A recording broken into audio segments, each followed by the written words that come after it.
Father Paul, Father Ian, sa mga magulang po na narito ngayon, sa mga batang ating binihisang santo, at sa lahat ng nakikilahok sa banal na pagdiriwang, sa ating mga tagapaglingkod, sa altar, isang magandang umaga po sa inyong lahat. Magandang umaga po, Father. Meron pong babala ang mga exorcist sa Pilipinas na huwag susuotan ng mga kasuotang pangdemonyo, pangduwende, at kung ano-ano pa ang inyong mga anak, lalo na tuwing sasapit ang November 1, sapagkat ito po ay pwedeng maging opening ng demonic possession. Kaya nga, napakaganda itong ini-initiate ng simbahan upang labanan ang lumalakas na ganyang kultura na sa halip na ang mga bata ay gawing may mga sungay, sa halip na ang mga bata ay bihisa ng bihisang mga lamang lupa, ay gawin na lamang o bihisa na lamang ng bihisanto. Gaano kahalaga ito? Mahalaga ito sapagkat yun ang pagtawag sa atin bilang anak ng Diyos. Hindi tayo tinawag ng Diyos para maging mga anak ng demonyo. Hindi tayo tinawag ng Diyos para tayo ay maging masama. Ang pagtawag sa ating lahat ay sa kabanalan. Yan ay turo at aral ng simbahan. Kaya nga, napakaganda ng in-initiate natin ito sa pangunguna ng ating Ministry on Liturgy na bigyang pansin ang pag-ritualize ng talagang tunay na pagtawag sa atin ng Diyos. At walang iba kundi kabanalan. Diyan tayo tinatawag. Diyan tayo iniimbitahang lahat.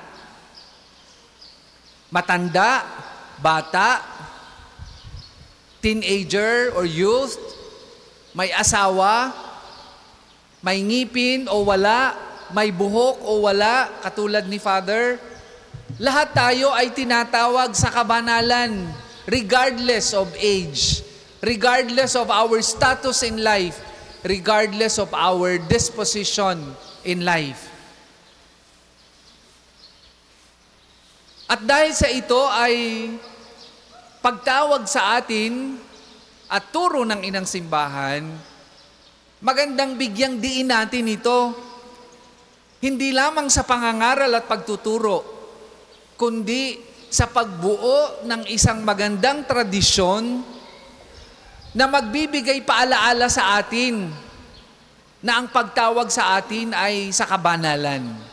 Katulad ng Parade of Saints na ating gagawin pagkatapos ng ating banal na misa dito sa Pambansang Dambana. Papaano ba maging banal? Papaano ba tayo magiging banal? Noon pong October 3 hanggang 17, nabigyan po ang ilan sa mga taga rito sa Pambansang Dambana kasama kami ni Father Ian upang magkaroon ng pilgrimage sa Roma at makiparticipate sa Pilgrimage of Hope. At nakakatuwa na hindi lamang naisama namin kayo sa aming mga panalangin para kayo ay maging banal at maging mabuting Kristiyano. Nabigyan din po kami ng pagkakataon para madalaw ang mga banal. At ang isa na nga po dito ay si Santo Carlo Acutis. For the first time, Sa akin pong karanasan, nakita ko ang katawan ng isang teenager na ang ngalan ay Carlo Acutis na nagkaroon ng malalim na debosyon sa banal na Eucharistia na humantong sa kanyang pagiging santo ng simbahan. Sa isip-isip ko, talaga nga palang ang kabanalan ay walang pinipiling edad. Kasi nga, ang pagkaalam natin, pag sinabing banal ay para lang yan sa mga madre at sa mga pari, para sa hierarchy.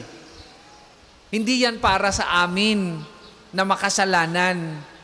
Mali po ang ganung paniniwala. Ang pagdiriwang natin ngayong umagang ito, kasama na ang pag-ritualize ng pagtawag sa atin sa pamamagitan ng Parade of Saints at ang testimonya ng buhay ni San Carlo Acutis at marami pang mga batang santo na tinawag sa kabanalan ay pagpapatunay na ang kabanalan ay para sa lahat. Walang exclusive right and it is not an exclusive possession of those in the hierarchy, katulad ng mga pare, ng mga obispo, ng mga kardinal at ng mga tinawag sa buhay relihiyoso at buhay pagpapari. Ito ay para sa ating lahat. Papaano tayo magiging banal?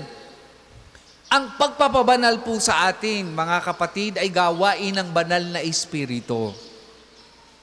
Hindi natin ito kaya.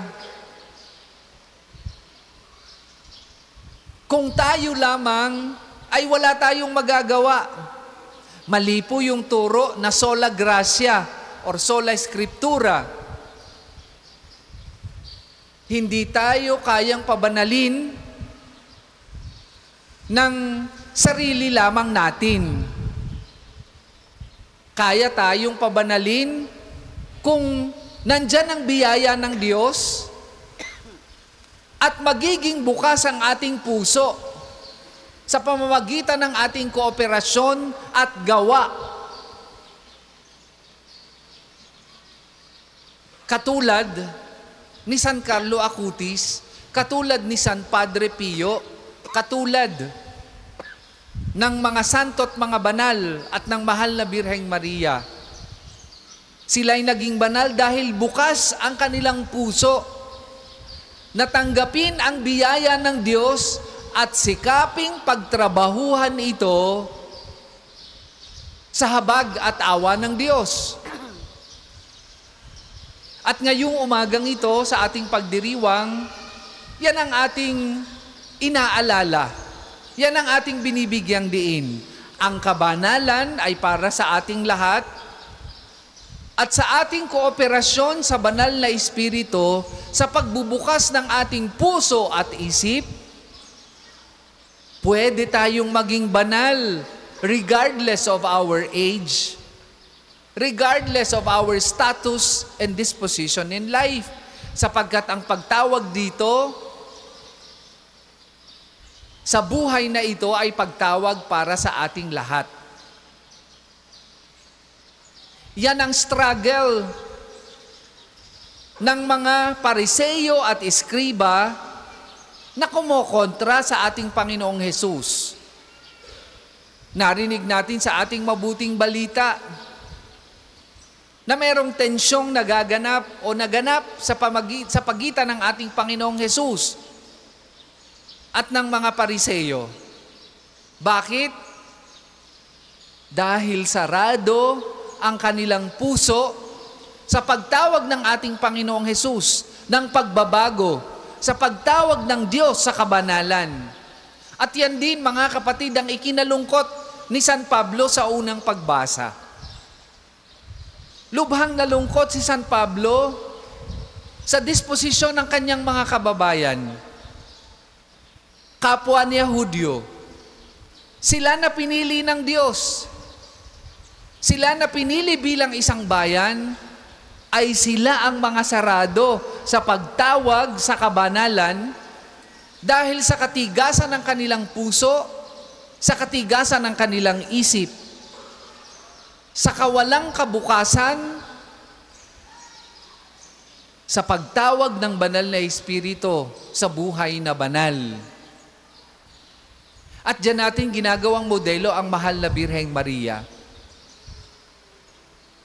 Nung ipahayag ng Anghel Gabriel sa mahal na Birheng Maria, ang kanyang magiging gampanin sa pagliligtas ng Diyos at sa pagiging ina ng ating Panginoong Hesus. Bagamat siya'y nagalumihanan, naging bukas ang kanyang puso. Naging bukas ang kanyang isip sa biyaya ng banal na Espiritu para maging daluyan ng biyaya ng Diyos. Kaya naman hindi nakapagtataka mga kapatid kung bakit siya ngayon ay itinanghal bilang reyna ng langit at lupa. Hindi nakapagtataka kung bakit siya iniakyat sa langit ng Diyos. Ang lahat ng ito ay hindi lamang patunay na talagang ang pagtawag natin ay para sa kabanalan, hindi para sa kasamaan. Ang lahat ng ito ay patunay na kung tayo'y magiging bukas ang puso at isip sa biyaya ng Diyos at makiki-operate sa biyaya ng banal na Espiritu or sa banal na Espiritu, kaya nating marating at hindi imposible na tayo'y maging mga santo at mga banal. Hindi man tayo formaling maideklara ng simbahan ng mga santo at mga banal. Ang pagpapakabanal ay nasa puso at nasa isip natin sa pamamagitan ng kooperasyon natin sa biyaya ng banal na Espiritu, katulad ng ginawa at naging disposisyon ni Santo Padre Pio, ni San Carlo Acutis, ni San Francisco Assisi at marami pang iba, at ng mahal na Birheng Maria. Kaya ngayong umaga mga kapatid, nawa sa halip na pagtuunan natin ng pansin at bigyan ng pansin ang pagbibihis sa mga bata ng bihis demonyo ngayong mga panahon na ito at bihis laman lupa, ang pagtuunan natin ng pansin ay ang pagtawag sa atin ng pagpapakabanal. Ito'y mga hudyat at simbolo ng isang malalim na pagpapahalaga na kung saan inilalarawan at binibigyang paalaala na ang buhay natin sa mundong ito ay pagtawag at simulala ng pagtawag sa atin sa kaharian ng Diyos, kung saan tayong lahat ay tinatawag na maging banal. Nawa, ang Parade of Saints ay maging pundasyon at okasyon natin para maipalaala sa atin ang napaka banal na pagtawag na iyan. At huwag nating baliwalain ito upang katulad ng mga santo at mga banal at ng mahal na Birheng Maria, makapasok din tayo sa kaharian ng Diyos kasama ang mga santo at mga banal at ng mahal na Birheng Maria.